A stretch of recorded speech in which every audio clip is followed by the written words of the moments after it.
artinya hanya sebatas gerakan saja. Dan tadi Bang Edis mengatakan bahwa orang semakin belajar Al-Quran akan semakin ngaco. Gini, Bang Edis, pahami dulu Al-Quran, dalami dulu setiap maknanya, tafsirannya, arahnya kemana. Bang Edis akan bisa menemukan keindahan mutiara dalam Al-Quran tersebut. Bang Edisnya juga belum belajar Quran, mau mengomentari Al-Quran. Jadi bingung 13 saya. tahun, Bang. 13 tahun di mana Bang Edis? 13 tahun. Kan Di sudah saya mana? ceritain tadi, Bang. Masa saya ceritakan lagi? Iya kan? Coba gini ya, Masalahnya yang Abang dasar aja. tidak pakai Huruf headset. idhar ada berapa? Huruf idhar ada berapa? Kalau Iya, belajar Quran, makanya, Bang, pertanyaan Abang itu fafatain apa aja hurufnya? baik, Huruf baik. malah Ini enggak makanya muslim seperti ini. Makanya kita nggak nyambung begini. Saya itu Ya katanya udah belajar 13 tahun. sebentar dulu, Bang. Ya udah silakan. Begini ya, saya itu ketika mempelajari Al-Quran pertama kali dulu seperti itu. Nggak boleh kamu baca Qul huwallahu ahad, nggak boleh ahad, harus Qul huwallahu ahad, harus begitu. Loh, saya bilang, wah, tapi saya nggak ngomong karena saya bukan nyegani, kan nggak enak kan. Dalam hati saya begini, Iya, loh, iya. saya itu bukan mau belajar qalqalah, bukan mau belajar tajwid, ya, bukan mau Maknanya, belajar tartil, iya. bukan mau belajar bagaimana saya membunyikannya seperti orang Arab, bukan.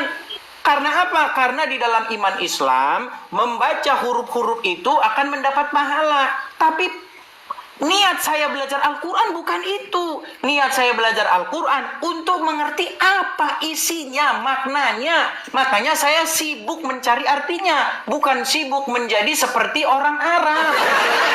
Dan maknanya itu bisa digapai dengan alatnya, Mbak Edis. Ibarat kata mau mancing, itu harus punya alat dong. Alatnya itu ilmu nahu, mantek, ba'ani, balago, untuk menggali itu. Jadi maknanya itu hanya sebatas makna yang nggak bisa ditafsirkan dengan makna letternya aja gitu, Mbak Edis. Baik, saya jawab ya. Saya jawab. Tadi umat muslim mengklaim bahwa Al-Quran hanya bisa dipahami dengan ilmu-ilmu, ya, dengan mengatakan harus paham 15 cabang ilmu, nahu sorob, mantik, balago, dan sebagainya. Bang, walaupun abang belajar nahu sorob, mantik, balago, dan sebagainya, sekarang Bang, kalau kita uji, coba apa arti alif lam mim? Gak ada yang bisa, Bang. Gak ada yang bisa. Makanya saya bilang, itu adalah kebohongan yang terus-menerus didengungkan, akhirnya semua muslim percaya bahwa untuk memahami Al-Quran harus belajar nahwu sorob. Padahal di dalam Al-Quran apa dikatakan? Jika kamu ragu-ragu tentang apa yang diwahyukan kepada kamu, maka tanyakanlah orang-orang yang membaca kitab sebelum kamu.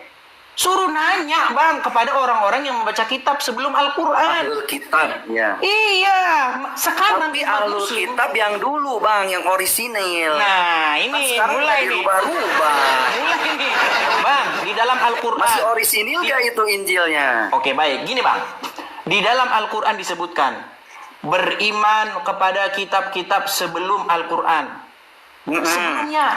Tapi apa yang dilakukan? Iman percaya dengan kitab-kitab, Bang. Iya, tapi apa yang dilakukan oleh umat muslim?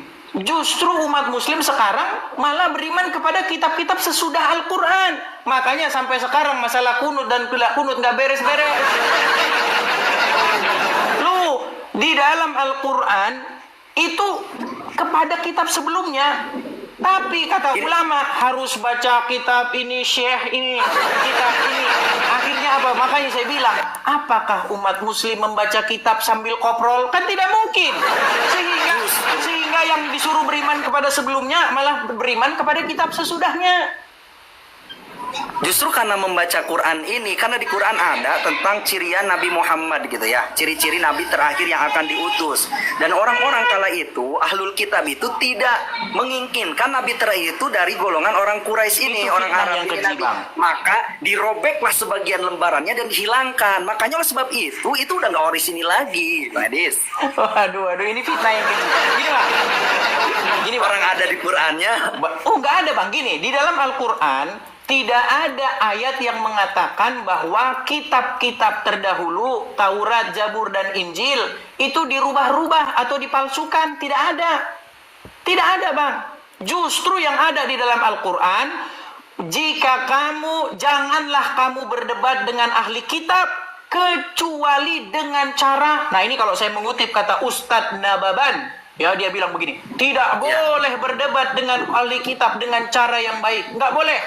Harus dengan cara yang terbaik, kata dia. Al-Quran memerintahkan, jangan kamu berdebat dengan ahli kitab kecuali dengan cara yang paling baik, katanya. Yang paling baik. Ya kan? Kecuali dengan orang-orang jalim di antara mereka. Katakanlah, diperintahkan ini. Katakanlah kepada para ahli kitab, kami beriman kepada kamu, kepada yang diturunkan kepada kamu, dan yang kami beriman kepada yang diturunkan kepada kami. Sesungguhnya Tuhan kami dan Tuhan kamu itu satu, dan kepadanya kami berserah diri. Itu kata Al-Quran. Bagaimana mungkin Al-Quran berkata kami beriman kepada yang diturunkan kepada kamu, sementara umat muslim zaman now tahun 2025 malah mengatakan kitab yang diturunkan kepada kamu dipalsukan. Ini makanya saya bilang umat muslim sekarang sudah tidak mau lagi membaca Al-Quran, ya, karena memang niatan baca Quran cari pahala, bukan mau cari tahu, Bang. Berat gitu. Maka di sininya letak diwajikannya menuntut ilmu itu, ilmu agama itu gitu, Bang Edis. Karena ada alatnya untuk menggalinya. Loh, sekarang begini, di dalam Al-Quran Kalau baca terjemahannya doang tuh nggak nyambung, Mbak Edis. Susah orang Oke, nangkepnya. coba kalau terjemahannya salah, mohon dikoreksi, yo. Kalau ini saya senang. Coba buktikan bahwa terjemahannya kurang tepat, begitu, yo. Coba. Seperti gini, Innallaha 'alal arsyistawa, Allah bersemayam di aras. Coba artikan, jelaskan itu. Itu ayat Ya, yang kalau bukan masalah itu, Bang. Kalau itu kan masalah internal muslim. Gini, yang dimaksud dalam diskusi lintas iman, ya kan? Karena itu pun perdebatan juga gitu loh. Makanya saya bilang itu ayat-ayat yang mutasyabihat. Ya kan?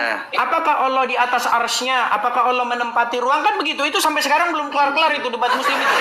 Udah kelar. Belum. Ada ulama yang menakwilnya. Sekarang begini, justru di dalam Al-Quran ayat-ayat yang mutasyabihat itu tidak ada yang mengerti takwilnya. Kok malah ditakwil-takwil seolah-olah tidak percaya kepada Allah. Nah, sekarang begini, ini salah satu fitnah yang akhirnya dipercaya oleh banyak muslim. Dikatakan begini, bahwa tanda kenabian itu adalah berupa di punggung, ya, tak macam tai lalat atau tompel begitulah. Itu Bang Edis data keterangannya di mana itu? Kan tidak tahu. Oh ya udah sharing aja, jadi Oke, dari mana? baik. Iya, itu gini, sebentar ya. Dari dulu. Wah, saya kalau ini masalahnya kita lagi nggak bahas itu, Bang. Enggak, Bentar, masalahnya ya. saya juga nggak tahu gitu, makanya ingin tahu. Silakan.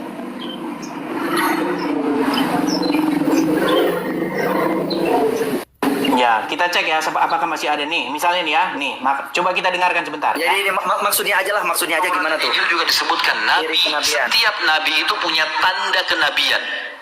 Apa tanda kenabian, teman-teman sekalian? Sebuah daging yang menggumpal di pundak sebelah kanan, dan daging itu berwarna merah kehitam-hitaman dan memiliki bulu yang lebat. Macam tompel kan? Hai anak kecil. Macam tompel kan? Terus. Iya, Macam terus apa tompel. tuh? Bang, mana ada Bang tanda kenabian tompel? Yang bener aja tanda kenabian tompel. Bang, tanda kenabian, ini tanda kenabian. Jikalau dia berbicara atas namaku, terjadi. Itu tanda kenabian. Contoh.